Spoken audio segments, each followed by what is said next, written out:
Hi hello ಎಲ್ರಿಗೂ ನಮಸ್ಕಾರ. Welcome back to the new vlog. ಎಲ್ಲ ಹೇಗಿದ್ದೀರಾ? ಐ ಹೋಪ್ ನೀವೆಲ್ಲ ಚೆನ್ನಾಗಿದ್ದೀರಾ ಅಂದ್ಕೊಂಡಿದ್ದೀನಿ. ನಾನು ಕೂಡ ಸೂಪರ್ ಆಗಿದ್ದೀನಿ. ತುಂಬ ದಿನ ಆದಮೇಲೆ ವ್ಲಾಗ್ನ ಅಪ್ಲೋಡ್ ಮಾಡ್ತಾ ಇದ್ದೀನಿ. ಬೆಳಗ್ಗೆಯಿಂದನೇ ವ್ಲಾಗ್ನ ಶುರು ಮಾಡಿದ್ದೀನಿ. ನೋಡ್ತಾ ಇರ್ಬೋದು ನಮ್ಮಮ್ಮ ಹಸುಲಿ ಹಾಲೆಲ್ಲ ಕರೆದ್ರು. ಹಾಗೆಯೇ ನಮ್ಮಪ್ಪ ಕಸ ಎಲ್ಲ ಬಾಚ್ಕೊಬಿಟ್ರು. ಫಸ್ಟು ಹಸುಗಳ ಕೆಲಸ ಎಲ್ಲ ಮುಗಿಸ್ಬಿಡ್ತಾರೆ ಬೆಳಗ್ಗೆ ಎದ್ದ ತಕ್ಷಣ.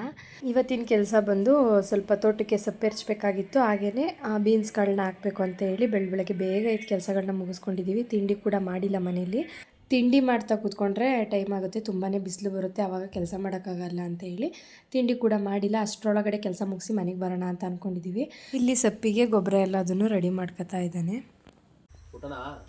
ಬೇಡ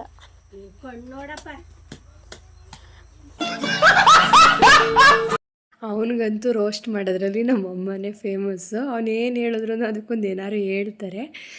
ಇವಾಗ ನಾವು ಇದು ಹಾಕ್ತಿರೋದು ಒಂದು ಮೆಂತ್ಯ ಸೊಪ್ಪು. ಸೊ ಗೊಬ್ಬರದ ಜೊತೆಗೆ ಮೆಂತ್ಯ ಸೊಪ್ಪನ್ನ ನೀಟಾಗಿ ಮಿಕ್ಸ್ ಮಾಡಿಕೊಂಡು ಮನೆಯಲ್ಲೇ ರೆಡಿ ಮಾಡ್ಕೊಂಡು ಹೋಗ್ತೀವಿ. ತೋಟದ ಹತ್ರ ಆದರೆ ಮತ್ತೆ ಟಾರ್ಪಲ್ಲೆಲ್ಲ ತೊಗೊಂಡು ಹೋಗಬೇಕು, ಅದು ಹಿಂಸೆ. ಅದಕ್ಕೆ ಮನೆ ಹತ್ರನೇ ಈ ಥರ ರೆಡಿ ಮಾಡ್ಕೊಂಡು ಹೋಗ್ತೀವಿ. ಆ ಎರಡನ್ನೂ ಚೆನ್ನಾಗಿ ಒಂದೆರಡು ಸರಿ ಮಿಕ್ಸ್ ಮಾಡಿದ್ರೆ ಆಯಿತು. ಇದೇನಮ್ಮ ಬೆಳಗ್ಗೆ ಹೂವು ಮಾಡ್ಕೊಬಿಟ್ಟಿದೀಯ? ಈ ಲೋಫರ್ ನನ್ನ ಮಕ್ಳು ಇವ್ರಿಬ್ರು ಸೇರ್ಕೊಂಡು ಹೊಟ್ಟೆ ಎಷ್ಟು ಉರ್ಸ್ತಾವ್ರು.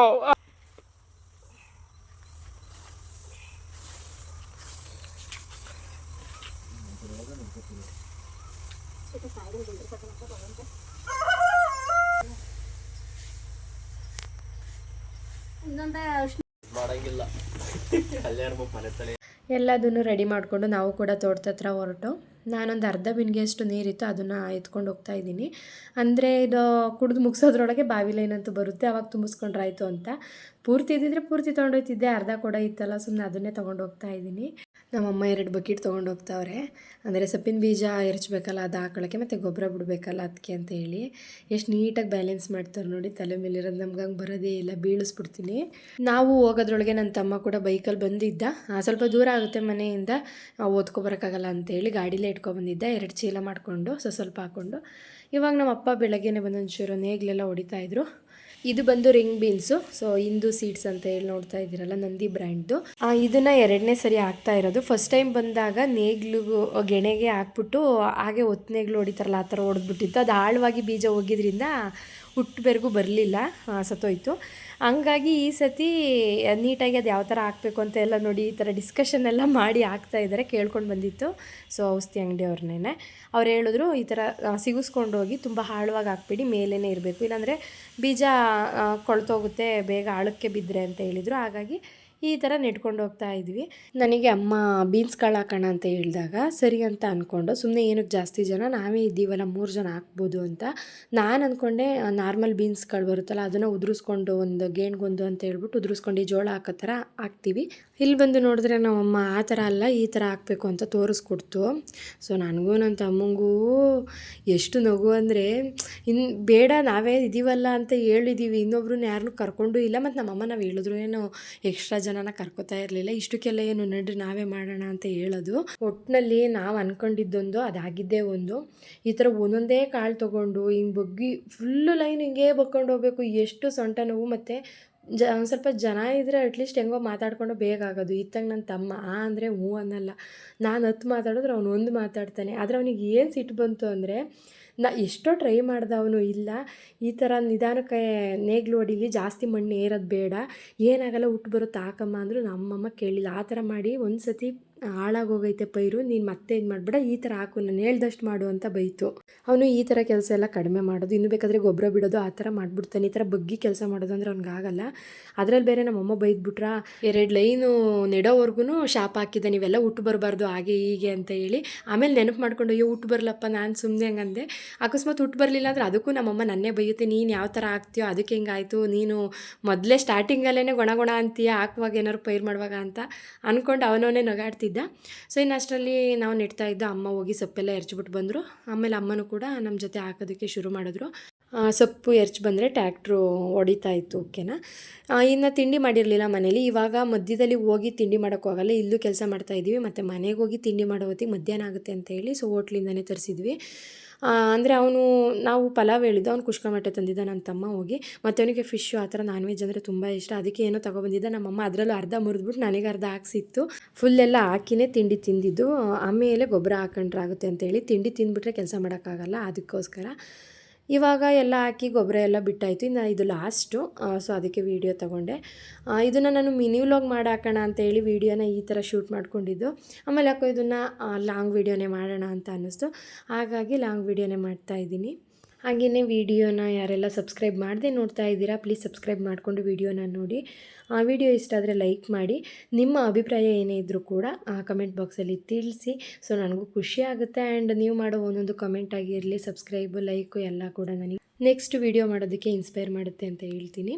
ಫೈನಲಿ ಬೀನ್ಸ್ ಎಲ್ಲ ಹಾಕಿ ಗೊಬ್ಬರ ಎಲ್ಲ ಹಾಕಿ ಎಲ್ಲದನ್ನು ಏನೇನು ಚೀಲ ಎಲ್ಲ ಮಿಕ್ಕಿದ್ದೆಲ್ಲ ತುಂಬಿಕೊಂಡು ನಾವು ಕೂಡ ಮನೆ ಕಡೆ ಹೊರಟು. ಮಧ್ಯಾಹ್ನ ಆಗಿತ್ತು, ಒಂದು 12 ಆಗಿತ್ತು ಅಂದ್ಕೋತೀನಿ. ಇನ್ನು ಈ ಕಡೆ ಸೊಪ್ಪು ಹಾಕಿದ್ವಲ್ಲ, ಅದಕ್ಕೂ ಕೂಡ ಟ್ಯಾಕ್ಟ್ರು ಬಂದು ಓಕೆ ಎಲ್ಲ ಹೊಡೆದಿತ್ತು. ಇವಾಗ ಅವನು ಕೂಡ ಹೊರಟ. ಅದು ಹೇಳ್ತಾ ಇದ್ದ, ಅದು ನೇಗಿಲು ಎಲ್ಲದನ್ನು ಕೊಡು, ಇಲ್ಲಿ ಬೈಕಲ್ಲೇ ಇಟ್ಕೊಂಡು ಹೋಗ್ತೀನಿ ಅಂತ.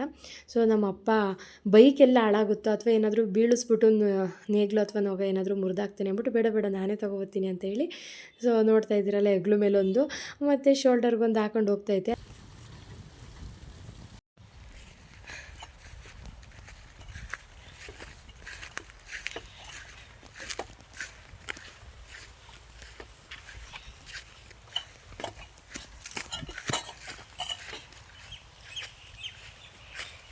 ಸ್ವಲ್ಪ ದೂರ ಬಂದು ನೊಗನ ಅಲ್ಲೇ ಇಟ್ಟೋಗಿತ್ತು.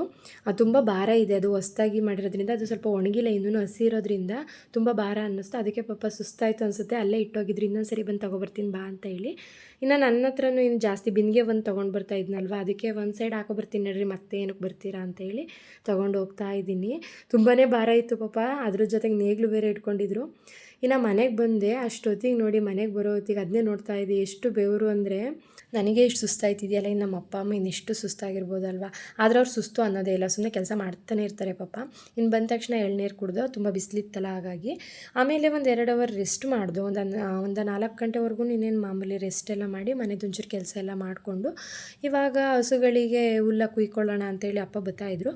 ಹಾಗೆಯೇ ಅಮ್ಮ ಬದಿನ ಸುತ್ತ ಎಲ್ಲ ಗಲೀಜಾಗಿತ್ತು. ಈ ಉಕ್ಕೆ ಹೊಡಿವಾಗ ಎಡಮಟ್ಟೆ ಆಗಿರಲಿ ಅಥವಾ ಸೌದೆ ಥರದ್ದು ಏನಾದರೂ, ಈ ನಮ್ಮ ಮನೆಯಲ್ಲಿ ಟೊಮೊಟೊ ಆ ಥರ ಎಲ್ಲ ಬೆಳೀತಾರೆ, ಅಥವಾ ಸೊಪ್ಪು ಎಲ್ಲ ಹಾಕಿದಾಗ ಜಟ್ಟಿಗೆ ದಡಿನ ಕೊಟ್ಟಿರ್ತಾರೆ ನೋಡಿ, ಅದೆಲ್ಲ ತುಂಬ ಮುರಿದೋಗಿರೋದೆಲ್ಲ ಅಲ್ಲಲ್ಲೇ ಹಾಕ್ಬಿಟ್ಟಿದ್ರು ಆ ಕವಲೆಗೆ. ಇನ್ನು ಅದು ಗಲೀಜಾಗುತ್ತೆ, ಹಾವು ಅದು ಇದು ಸೇರಿಕೊಳ್ಳುತ್ತೆ ಅಂತೇಳಿ. ಆಮೇಲೆ ಆ ಥರ ಇದ್ದರೆ ಅದು ನಮ್ಮ ಅಮ್ಮಂಗೆ ನೋಡೋಕ್ಕಾಗಲ್ಲ, ನಮ್ಮ ಅಮ್ಮಂಗಾಗಲಿ ನಮ್ಮ ಅಪ್ಪಂಗಾಗಲಿ. ಅದಕ್ಕೆ ಎಲ್ಲ ಒಂದು ಕಡೆ ಹಾಕಿ ಬೆಂಕಿ ಹಾಕ್ತಾಯಿದ್ದಾರೆ.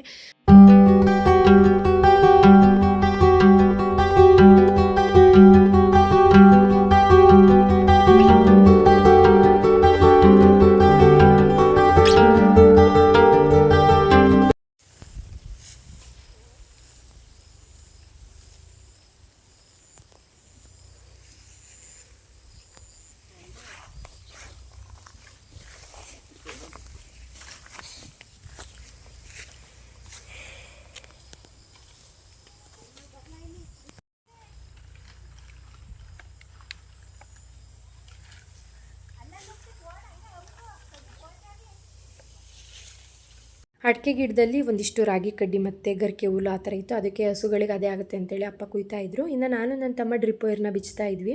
ಅಡಿಕೆ ಗಿಡಕ್ಕೆ ಡ್ರಿಪ್ ಮಾಡಿದರು.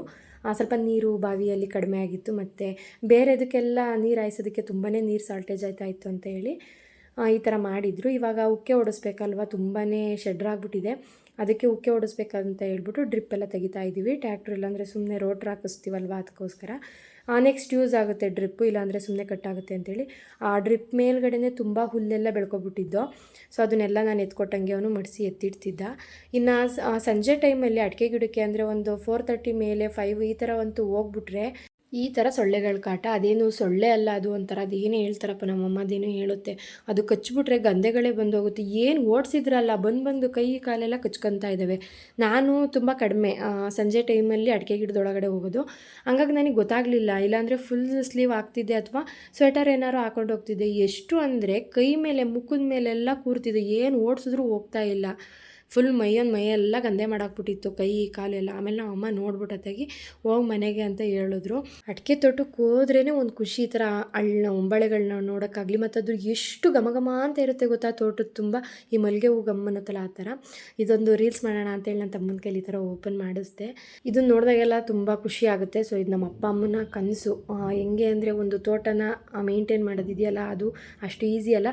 ಎಲ್ಲರ ಕನಸು ಕೂಡ ಆಗಿರುತ್ತೆ. ಯಾಕೆಂದರೆ ಒಂದು ಗಿಡನ ಬೆಳೆಸ್ತೀವಿ ಅಂದರೆ ಅದು ತುಂಬ ಚೆನ್ನಾಗಿ ಬೆಳೆದು ಫಲನ ಕೊಡ್ತಾ ಇದೆ, ಅಥವಾ ಅದ್ರ ತುಂಬ ಚೆನ್ನಾಗಿ ಯಾರಾದರೂ ನೋಡಿದವರು ಚೆನ್ನಾಗಿ ಮೇಂಟೈನ್ ಮಾಡಿದ್ದೀರಾ ಅಂದರೆ ಅದಕ್ಕಿಂತ ಖುಷಿ ಇನ್ನೇನು ಅಲ್ವಾ. ನೋಡಿ ಅಲ್ಲಿ ಎಷ್ಟು ಗಂಧೆಗಳು ಬಂದಿದ್ದಾವೆ. ಏನು ಈ ಕಡೆಯಿಂದ ಓಡಿಸ್ತಾ ಇದ್ದೀನಿ, ಈ ಕಡೆಯಿಂದ ಬಂದು ಕಚ್ತಾನೆ ಇದ್ದಾವೆ. ಆಲ್ಮೋಸ್ಟ್ ಫುಲ್ಲು ಕೈಗಳು ಮತ್ತು ಕಾಲು ಎಲ್ಲದೂ ಅರ್ಧ ಈ ಥರ ಗಂಧೆ ಬರ್ಸಾಕ್ಬಿಟ್ಟಿದ್ದು. ಇದು ಬಂದು ನೆಕ್ಸ್ಟ್ ಡೇ ವಿಡಿಯೋ. ಸೊ ಇದೇ ವ್ಲಾಗಲ್ಲಿ ಕಂಟಿನ್ಯೂ ಮಾಡ್ತಾ ಇದ್ದೀನಿ. ಮಿನಿ ವ್ಲಾಗ್ ಮಾಡೋಣ ಅಂತ ಹೇಳಿ ಚಿಕ್ಕದಾಗಿ ಕ್ಲಿಪ್ಸ್ನ ತೊಗೊಂಡಿದ್ದೆ. ಸೊ ಇದನ್ನು ಎರಡನ್ನೂ ಸೇರಿ 2 ಡೇಸ್ ವ್ಲಾಗ್ನ ಒಂದೇ ವ್ಲಾಗಲ್ಲಿ ಅಪ್ಲೋಡ್ ಮಾಡೋಣ ಅಂತೇಳಿ ಮಾಡ್ತಾಯಿದ್ದೀನಿ. ರಾಗಿ ಮಿಷಿನ್ ಬರುತ್ತೆ ಅಂತ ಹೇಳಿದರು. ನಾನು ಹೇಳಿದ್ದೀನಿ ಮಿಷಿನ್ಗೆ ಕೊಡಬಾರ್ದು ಅಂತಲೇ ಡಿಸೈಡ್ ಮಾಡಿಬಿಟ್ಟಿದ್ದೆ ನಮ್ಮಮ್ಮ ರಾಗಿನ ಅಂತ ಹೇಳಿ. ನಾವು ಅಂದ್ಕೊಳ್ಳೋದೇ ಒಂದು, ಆಗೋದೇ ಒಂದು, ಏನೂ ಮಾಡೋಕ್ಕಾಗಲ್ಲ. ಯಾಕಂದರೆ ಬೇಗ ಬರುತ್ತೆ ರಾಗಿ, 4 ತಿಂಗಳೊಳಗಡೆ ಎಲ್ಲ ಕಟಾವಿಗೆ ಬರುತ್ತೆ ಅಂತ ಹೇಳಿ ಹಾಕಿದ್ರು. ಇದು ಯಾಕೋ ತುಂಬಾ 1 ತಿಂಗಳು ಲೇಟಾಗಿ ಬಂತು. ಹಾಗಾಗಿ ಮಳೆಗೆ ಸಿಗಾಕೊಂತು. ಸೊ ತುಂಬ ಚೆನ್ನಾಗಿ ಬಂದಿತ್ತು ಬೆಳೆ. ಆದರೆ ಕೈಗೆ ಸಿಗೋದ್ರೊಳಗೆ ಅರ್ಧಕ್ಕರ್ಧ ಮಳೆ ಬಂದು 1-2 ದಿವಸ ಕಂಟಿನ್ಯೂಸ್ ಆಗಿ ಮಳೆ ಹಿಡಿತು. ಸೊ ರಾಗಿ ಎಲ್ಲ ಮಲಗಿ ಕೆಲವೊಂದಿಷ್ಟು ಮೊಳಕೆ ಕೂಡ ಬಂದಿರೋದನ್ನೆಲ್ಲ ಸ್ವಲ್ಪನಾರು ತೊಗೋಬೇಕಲ್ಲ, ಹಂಗೆ ಬಿಡೋಕ್ಕೆ ಮನಸ್ಸು ಬರಲ್ಲ ಬೆಳೆದಿರೋರಿಗೆ. ಹಾಗಾಗಿ ಎಷ್ಟು ಚೆನ್ನಾಗಿರೋದನ್ನ ಕೂದು ಈ ಥರ ಒಂದು ಸ್ವಲ್ಪ ಕಂತೆ ಕಟ್ಟಿ ಒಣಗಿಸಿ ಇಟ್ಟಿದ್ವಿ. ಇವಾಗ ಕಣ ಮಾಡಿ ಹುಲ್ಲು ಬಡ್ಕೊಳ್ಳೋ ಹೊತ್ತಿಗೆ ಮಳೇಲಿ ಈಗಿರೋದು ಕೂಡ ಸಿಗಲ್ಲ ಅಂತ ಅಂದ್ಕೊಂಡು, ವಿಧಿ ಇಲ್ಲ, ಏನೂ ಮಾಡೋಕ್ಕಾಗಲ್ಲ, ಎಷ್ಟಿದೆಯೋ ಅಷ್ಟೇ ಅಂತ ಅಂದ್ಬಿಟ್ಟು ಮಿಷಿನ್ಗೆ ಕೊಡೋಣ ಅಂತ ಅಂದ್ಕೊಂಡು ಮಿಷಿನ್ನ ಬರೋದಕ್ಕೆ ಹೇಳಿದ್ವಿ. ನಾವು ಕೂಡ ಒಂದು 4 ಡೇಸಿಂದ ಕಾಲ್ ಮಾಡಿ ಹೇಳ್ತಾನೆ ಇದ್ವಿ ಬನ್ನಿ ಅಂತ. ಮಿಷಿನ್ನೇ ಸಿಗ್ತಾ ಇರಲಿಲ್ಲ. ಇವಾಗೆಲ್ಲ ಜೋಳು ಸೀಸನ್ನು ಮತ್ತು ರಾಗಿ ಸೀಸನ್ ಆಗಿದ್ದರಿಂದ ಮಿಷಿನ್ಗಳು ಅಲ್ಲಿ ಇಲ್ಲಿ ಅಂತ ಹೇಳ್ತಾಯಿದ್ರು. ಬರ್ತೀವಿ ಅನ್ನೋರು ಬರ್ತಾ ಇರಲಿಲ್ಲ. ಸದ್ಯ ಹೇಗೋ ಬಂದರು. ಸೊ ನಾವು 3 ಜನಕ್ಕೆ ಆಗುತ್ತೆ, ತುಂಬ ಜಾಸ್ತಿ ಏನಿಲ್ಲ. ಹಾಗಾಗಿ 3 ಜನ ಆಗುತ್ತೆ ಅಂತ ಹೇಳಿ ನಾವೇ ಮಾಡ್ತಾಯಿದ್ದೀವಿ. ನಾನು ನನ್ನ ತಮ್ಮ ಕಂತೆಗಳನ್ನ ಮಿಷಿನಿಗೆ ಕೊಡ್ತಾಯಿದ್ರೆ, ನಮ್ಮಮ್ಮ ರಾಗಿ ಎಲ್ಲ ಸುರ್ಕೋತಾಯಿದ್ರು. ಹಾಗೆಯೇ ನಮ್ಮಪ್ಪ ಉಬ್ಲು ಎಲ್ಲನೂ ಸುರಿದ್ಬಿಟ್ಟು, ಅಂದರೆ ಡಸ್ಟ್ ಬಂದಿರುತ್ತಲ್ಲ ವೇಸ್ಟು, ಅದನ್ನು ಮತ್ತೆ ಕ್ಲೀನಿಂಗಿಗೆ ಅಂತ ಹೇಳಿ ಹಾಕ್ತಾಯಿದ್ರು. ಅದು ಒಂದು ಬಾಣಲಿ ತುಂಬವರೆಗೂ ಮತ್ತೆ ಕಂತೆನ ನಮ್ಮಪ್ಪನೂ ಕೂಡ ಕೊಡ್ತಾಯಿದ್ರು. ಸುಸ್ತಾಗಿಬಿಡ್ತು. ನಾವು ಅಂದ್ಕೊಂಡೆ ಈಸಿ ಅಂತ, ನೋಡೋದಕ್ಕೆ ಈಸಿ ಅನ್ನಿಸ್ಬೋದು, ತುಂಬಾ ಕಷ್ಟ ಇದೆ. ಹಾಗೆಯೇ ಅಂದರೆ ಇದು ಹುಲ್ಲು ನೆಂದುಬಿಟ್ಟಿತ್ತು. ಚೆನ್ನಾಗಿ ಒಣಗಿಸಿದ್ವಿ, ಆದರೂ ಕೂಡ ನೆಂದಿರೋ ಹುಲ್ಲಾಗಿರೋದ್ರಿಂದ ಘಾಟು ತುಂಬ, ಅಂದರೆ ಧೂಳು ಜಾಸ್ತಿ. ನೋಡ್ತಾ ಇರ್ಬೋದು ಎಷ್ಟು ಧೂಳು ಅಂದರೆ, ರಾಗಿ ಕೆಲಸ ಮಾಡುವಾಗ ಮಾಮೂಲಿ ಧೂಳು ಇದ್ದೇ ಇರುತ್ತೆ. ಆದರೆ ಈ ನೆಂದಿರೋ ಹುಲ್ಲಲ್ವ ತುಂಬ ಘಾಟು. ಎಷ್ಟು ಘಾಟಿತ್ತು ಅಂದರೆ ಫುಲ್ ಫೇಸ್ ಎಲ್ಲ ಕವರ್ ಮಾಡ್ಕೊಂಡಿದ್ವಿ, ಟವಲ್ಲು ಅಥವಾ ಮಾಸ್ಕ್ ಎಲ್ಲ ಹಾಕ್ಕೊಂಡು. ತುಂಬ ಮಾಸ್ಕ್ ಹಾಕ್ಕೊಂಡು ಉಸಿರಾಡೋದಕ್ಕೆ ಕಷ್ಟ ಆಯಿತು, ಅಷ್ಟು ಘಾಟು ಬಂತು. ಇನ್ನು ಎಲ್ಲ ಮುಗಿಸ್ತೋ ನೋಡಿ. ಈ ಥರ ಸುತ್ತಾಕೊಳ್ಳೋ ಹಸಿ ಹುಲ್ಲು ಆದರೆ ತುಂಬ ಚೆನ್ನಾಗಿ ಒಣಗಿದ್ರೆ ಚೆನ್ನಾಗಿ ಬರುತ್ತೆ. ಸದ್ಯಕ್ಕೆ ಈ ಕೆಲಸ ಮುಗಿದ್ರೆ ಸಾಕು. ತುಂಬ ರಾಗಿ ವೇಸ್ಟ್ ಆಗಿರುತ್ತೆ ಗೊತ್ತು, ಆ ಹುಲ್ಲೊಳಗಡೆ ಸೇರ್ಕೊಂಡಿರುತ್ತೆ. ಮತ್ತು ಹಸಿ ಹುಲ್ಲಾಗಿರೋದ್ರಿಂದ ಚೆನ್ನಾಗಿ ಅದು ಹುಲ್ಲು ಕೂಡ ಚೆನ್ನಾಗಿ ಒಣಗಿಲ್ವಲ್ಲ, ಸ್ವಲ್ಪ ರಾಗಿ ಹೋಗಿರುತ್ತೆ. ಆದರೆ ಈ ಮಳೆ ಟೈಮಲ್ಲಿ ಆದಷ್ಟು ಬೇಗ ಸಿಕ್ಕಷ್ಟನ್ನಾದ್ರೂ ಉಳಿಸ್ಕೊಳ್ಳೋಣ ಅಂತ ಹೇಳ್ಬಿಟ್ಟು ಮಿಷಿನಲ್ಲೇ ಮಾಡಿಕೊಂಡು, ಇನ್ನೂ ಒಂದು ಸ್ವಲ್ಪ ರಾಗಿದು ಮಿಷಿನ್ಗೆ ಕೊಡಬೇಕಿತ್ತು. ಅಷ್ಟರಲ್ಲೇ ಮಳೆ ಬಂತು. ಸೊ ಸ್ವಲ್ಪ ಹೊತ್ತು ಸ್ಟಾಪ್ ಮಾಡಿ ಇನ್ನೊಂದು ಸ್ವಲ್ಪ ಇತ್ತು, ಒಂದು 20-30 ಕಂತೆ ಅಷ್ಟು. ಆಮೇಲೆ ತೆಗಿನ್ ಮತ್ತೆ ಅಷ್ಟಕ್ಕೆಲ್ಲ ಏನು ಅಂತ ಹೇಳಿ ಬಂದಷ್ಟು ಬರುತ್ತೆ ಅಂತ ಹೇಳಿ ಮಿಷಿನ್ಗೆ ಕೊಟ್ಟು ಕೆಲಸ ಮುಗಿಸ್ಕೊಂಡು ಬಂದು. ತುಂಬ ಜೋರಾಗಿ ಮಳೆ ಬಂತು. ಸೊ ಆ ಮಿಷಿನ್ ಅಂಕಲು ಕೂಡ ಸ್ವಲ್ಪ ಹೊತ್ತಿದ್ದು ಆಮೇಲೆ ಹೋದರು. ಇನ್ನು ನೈಟು ಆ ಧೂಳೊಳಗಿದ್ವಲ್ಲ, ಸೊ ಎಲ್ಲ ಫ್ರೆಶ್ ಅಪ್ ಆಗಿ ಸೊಪ್ಪಿನ ಸಾಂಬಾರು ಮತ್ತು ಅನ್ನ ಮಾಡಿತ್ತು. ಮುದ್ದೆ ಮಾಡೋಕ್ಕಾಗಲಿಲ್ಲ, ತುಂಬ ಸುಸ್ತಾಗಿತ್ತು ಅಂತ ಹೇಳಿ ಅದನ್ನು ಊಟ ಮಾಡಿ ಮಲ್ಕೊಂಡು. ಇನ್ನು ಬೆಳಗ್ಗೆ ಇದು ಮಿಷಿನಿಗೆ ಕೊಡುವಾಗ ಸ್ವಲ್ಪ ಮಳೆ ಬಂತು ಅಂತ ಹೇಳಿದ್ನಲ್ವ, ಒಂದಿಷ್ಟು ಚೀಲಗಳಲ್ಲಿ ರಾಗಿಗಳು ನೆಂದು, ಏಕೆಂದರೆ ಹೊತ್ಕೊಬರೋಕ್ಕಾಗಲಿಲ್ಲ, ಮನೆ ಹತ್ರ ಅದು ಇಡೋಕ್ಕಾಗಲಿಲ್ಲ, ಸ್ವಲ್ಪ ದೂರ ಇತ್ತು ಅಲ್ಲ. ಹಂಗಾಗಿ ಅದೊಂದು ಸ್ವಲ್ಪ ನೆಂದಿದ್ವಲ್ಲ ಅಂತ ಹೇಳಿ ಬಿಸಿಲಲ್ಲಿ ಒಣಗಿಸಿಡೋಣ, ಇಲ್ಲ ಅಂದರೆ ಕಪ್ಪಾಗುತ್ತೆ ಮತ್ತು ಬೂಸ್ಟ್ ಬರುತ್ತೆ ಅಂತ ಹೇಳಿ ಒಣಗಿಸ್ತಾ ಇದ್ವಿ. ಅದನ್ನೇ ನೋಡಿ ಯಾವುದು ತುಂಬ ನೆಂದಿರೋ ಥರ ಫೀಲ್ ಆಗುತ್ತೆ ಅದನ್ನೆಲ್ಲ ಒಣಗಾಕೋಣ ಅಂತೇಳಿ ಟಾರ್ಪಲ್ ಹಾಸಿ ಎತ್ತಿ ಸುರಿತಾ ಇದ್ದೀವಿ. ಯಾವುದೇ ಕೆಲಸ ಆಗಲಿ ಕರೆಕ್ಟ್ ಟೈಮಿಗೆ ಅದಾಗಲಿಲ್ಲ ಅಂದರೆ ಇದೇ ಥರ ಡಬ್ಬಲ್ ಮಾಡಬೇಕಾಗುತ್ತೆ. ಅದೇ ಬೇಸಿಗೆ ಟೈಮಲ್ಲಿ ಆಗಿದ್ರೆ ನೀಟಾಗಿ ಕಣದಲ್ಲಿ ಕೆಲಸ ಮುಗಿಸ್ಕೊಂಡು ಮನೆಗೆ ತೊಗೊಬಂದು ರಾಗಿನ ಹೊಟ್ಬೋದಿತ್ತು. ಇವಾಗ ಮಳೆ ಟೈಮಿಗೆ ಬಂದಿದ್ದರಿಂದ ನಮಗೆ 2 ಕೆಲಸ ಆದಂಗಾಯಿತು. ಇವಾಗ ಒಂದಿನೆಲ್ಲ ಒಣ ಹಾಕಿ ಮತ್ತು ಅದನ್ನು ತುಂಬಿ ಇಡಬೇಕು. ಇನ್ನು ಎಲ್ಲ ರಾಗಿನೂ ಸುರ್ಕೊಟ್ಟು ಇವನು ಸ್ವಲ್ಪ ಔಷಧಿ ಹೊಡೆಯೋದಿತ್ತು ಅಂತ ಹೇಳ್ಬಿಟ್ಟು ಹೂವಿನ ಗಿಡಕ್ಕೆ ಹೋದ. ಬೆಳಗ್ಗೆ ತಿಂಡಿ ರೊಟ್ಟಿಗೆ ಹುಡುಗಾರ ಮಾಡಿತ್ತು. ಮಳೆ ಬಂದಿತ್ತಲ್ಲ, ಒಂಥರ ಚಳಿಗೆ ಚೆನ್ನಾಗಿತ್ತು. ರಾಗಿ ಎಲ್ಲ ಒಂದ್ಸರಿ ಕಾಲಾಡ್ಬಿಟ್ಟು ನಾವು ಕೂಡ ಬಂದೋ. ಸೊಪ್ಪು ಬಂದಿತ್ತು ಅಂತೇಳಿ ಸೊಪ್ಪು ಕೀಳೋಣ ಅಂತೇಳಿ ಸ್ವಲ್ಪನೇ ಕಿತ್ಕೊಡೋಣ ಅಂತೇಳಿ ಸಬ್ಸಿಗೆ ಸೊಪ್ಪು ಬಂದಿತ್ತು. ಅದಕ್ಕೆ ಅಮ್ಮ ನಾವು ಇಬ್ಬರು ಬಂದು ಕೀಳ್ತಾ ಇದ್ದೀವಿ. ಇದಕ್ಕೆ ರೈಟು ಸಿಗಲಿಲ್ಲ, ಅಷ್ಟೇನು ಸಿಗಲಿಲ್ಲ. ಬಟ್ ಲಾಸ್ ಅಂತೂ ಆಗಲಿಲ್ಲ. ಹಾಕಿದ್ದಂತೂ ದುಡ್ಡು ಬಂತು, ಅದಕ್ಕಿಂತ ಒಂಚೂರು ಬಂತು, ಬಟ್ ಲಾಸ್ ಏನೂ ಆಗಲಿಲ್ಲ. ಹಾಸನ್ ಮಾರ್ಕೆಟ್ಗೆ ತೊಗೊಂಡೋಗೋದಾದರೆ ಬೆಳಗಿಂದ ಸಂಜೆವರೆಗೂ ಕೀಳ್ತಾರೆ, ಎಷ್ಟಾಗುತ್ತೆ ಅಷ್ಟು. ಇದೇನು ಹಾಸನಿಗೆ ಕೊಡ್ತಾ ಇಲ್ಲ, ಇಲ್ಲೇ ಶಾಂತಿಗ್ರಾಮದಲ್ಲಿ ಒಂದು 2-3 ಅಂಗಡಿಗೆ ಒಪ್ಕೊಂಡಿರ್ತಾರೆ. ಈಗ 150 ಕಂತೆ ಒಬ್ರಿಗೆ ಬೇಕು, ಇನ್ನೊಬ್ರಿಗೆ 150 ಕಂತೆ ಬೇಕು ಅಂದಾಗ ಅವ್ರು ಕೇಳಿದಾಗ ಕಿತ್ಕೊಡ್ತಾರೆ. ತುಂಬ ದಟ್ಟವಾಗಿ ಚೆನ್ನಾಗಿ ಬಂದಿದ್ರೆ ಸೊಪ್ಪು ಹಾಸನಿಗೆ ಕೀಳ್ತೀವಿ, ಯಾಕೆಂದರೆ ಬಲ್ತೋಗುತ್ತೆ ಅಂತ ಹೇಳಿ. ಈ ಸತಿ ಏನು ತುಂಬ ದಟ್ಟವಾಗಿ ಚೆನ್ನಾಗೇನು ಬಂದಿರಲಿಲ್ಲ, ಸ್ವಲ್ಪ ಕೊಳ್ತೋಗಿತ್ತು ಅಥವಾ ಬೀಜ ಸರಿಯಾಗಿ ಹುಟ್ಟಲಿಲ್ಲ. ಹಾಗಾಗಿ ಸ್ವಲ್ಪ ಇತ್ತಲ್ಲ ಅಂತೇಳಿ ಇಲ್ಲೇ ಶಾಂತಿಗ್ರಾಮದಲ್ಲೇ ಕೊಡ್ತಾರೆ. ಹಾಸನಿಗೆ ತೊಗೊಂಡೋದ್ರೆ ಗಾಡಿಗೆ ಬಾಡಿಗೆ ಇರ್ಬೋದು ಅಥವಾ ಅವರಿಗೆ ಕಮಿಷನ್ ಎಲ್ಲ ಹೋಗಿ ತುಂಬಾ ಕಡಿಮೆ ಸಿಗುತ್ತೆ ಅಂತೇಳಿ ಇಲ್ಲೇ ಶಾಂತಿಗ್ರಾಮ ಅಲ್ವಾ, ಹತ್ರ ಆಗುತ್ತೆ ಅಂತೇಳಿ ಕೊಡ್ತಾರೆ. ಮತ್ತು 4 ಗಂಟೆಗೆ ಎದ್ದೇಳಬೇಕು ಹಾಸನಿಗೆ ಹೋಗೋದಾದರೆ, ಅದೊಂದು ಹಿಂಸೆ ತಪ್ಪುತ್ತೆ. ಅವ್ರು ಕೇಳಿದಾಗ ಕೊಟ್ಬಿಟ್ಟು ಬರ್ಬೋದು ಶಾಂತಿಗ್ರಾಮದಲ್ಲಿ. ಇನ್ನು ನಾನು ಕೂಡ ಸೊಪ್ಪೆಲ್ಲ ಕಿತ್ಕೊಟ್ಟೆ, ಅವ್ರು ಎಷ್ಟು ಬೇಕು ಅಂತ ಹೇಳಿದ್ರಲ್ಲ ಅಷ್ಟನ್ನು ಕಿತ್ಕೊಟ್ಟು ನಾನು ಊರಿಗೆ ಹೊರಟೆ. ಅಲ್ಲಿಂದ ಬಂದೆ, ಸೊಪ್ಪು ಕೀಳುವಾಗ ಎಷ್ಟು ಬೆವ್ತೋಗ್ಬಿಟ್ಟೆ ಅಂದರೆ ಆ ಬಿಸಿಲಿಗೆ ತೋಟದಲ್ಲಿ ಕೆಲಸ ಮಾಡುವಾಗ ಕಾಣಲಿಲ್ಲ, ಅಂದರೆ ಗಾಳಿ ಬೀಸ್ತಾ ಇತ್ತಲ್ವ. ಹಾಗೆ ಮನೆ ಹತ್ರ ನಡ್ಕೊಬರೋ ಹೊತ್ತಿಗೆ ಸುಸ್ತಾಗೋಯ್ತು, ಮತ್ತು ಅಷ್ಟೇ ಬೆವರು ಕೂಡ ಬಂತು. ಇನ್ನು ಏನು ಕೆಲಸ ಇರಲಿಲ್ಲ ಅಮ್ಮಂಗೆ, ಆಲ್ಮೋಸ್ಟ್ ಎಲ್ಲ ಆಗಿತ್ತು ಕೆಲಸ. ಅದಕ್ಕೆ ನಾನು ಕೂಡ ಊರಿಗೆ ಹೊರಟ್ಬಿಟ್ಟು ನಾನು ಹೊರಡ್ತೀನಿ ಅಂತ ಹೇಳಿ ಅಮ್ಮಂಗೆ ಬಂದೆ. 4 ಗಂಟೆ ಆಗಿತ್ತು, ಬಿಸಿಲು ನೋಡ್ತಾ ಇರ್ಬೋದು, ಮಧ್ಯಾಹ್ನ ನಂಗೆ ಕಾಣಿಸುತ್ತೆ 4:15 ಆದ್ರೂ. ಬಂದು ಒಂದು 1/2 ಅವರ್ ಬಸ್ ಸ್ಟಾಪಲ್ಲಿ ಕಾದು ಆಮೇಲೆ ಸದ್ಯಕ್ಕೆ ಬಸ್ ಸಿಕ್ತು. ಸೊ ನಾನು ಕೂಡ ನಮ್ಮೂರ ಕಡೆಗೆ ಬಂದೆ. ಪೂರ್ತಿಯಾಗಿ ಯಾರೆಲ್ಲ ನನ್ನ ವ್ಲಾಗ್ನ ನೋಡಿದ್ರಿ ಎಲ್ಲರಿಗೂ ಥ್ಯಾಂಕ್ ಯು ಸೋ ಮಚ್. ಸಿಗ್ತೀನಿ ನೆಕ್ಸ್ಟ್ ವ್ಲಾಗಲ್ಲಿ. Till then take care, bye, love you all.